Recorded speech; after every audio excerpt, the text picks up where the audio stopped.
नमस्कार, स्वागत आहे तुमचं तारा न्यूज मध्ये। नगरपंचायतीच्या निवडणुकीचा बिगुल वाजताच जिल्ह्यातील राजकारणात नवा स्फोट झालाय।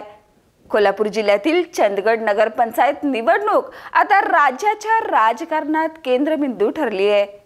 कारण इथे घडली आहे अकल्पित राजकीय जुळवाजुळव। राष्ट्रवादी काँग्रेसच्या दोन्ही गटांची एकत्र युती।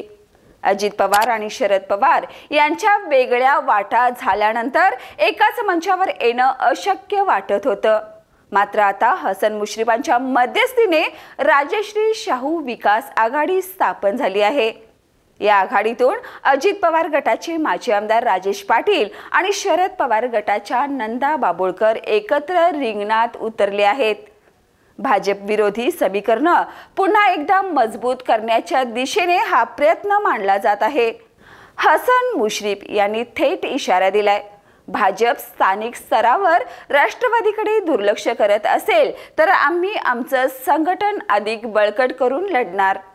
या घोषणेनंतर चंदगडमध्ये राजकीय वारं फिरलं आहे। विधानसभा निवडणुकीत आमने सामने असलेले पाटील आणि बाबुळकर आता एकत्र आले आहेत आणि यामुळे स्थानिक राजकारणात उलथापालथ झाली आहे। काँग्रेसलाही या आघाडीत सामील करण्याची जोरदार चर्चा सध्या सुरू आहे। चंदगड हे राज्यातील पहिलं ठिकाण ठरलंय जिथे राष्ट्रवादीचे दोन्ही गट औपचारिकरित्या एकत्र आले आहेत।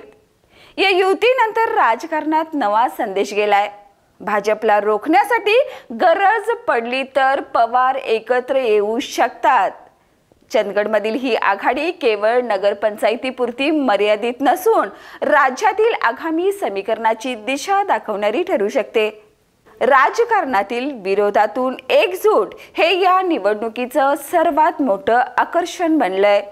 थोडक्यातच चंदगडमध्ये सुरू झालंय ते फक्त निवडणुकीचं रण नव्हे तर राष्ट्रवादीच्या नव्या एकीची राजकीय कथा। या आणि अशाच ताज्या अपडेटसाठी पाहत राहा तारा न्यूज।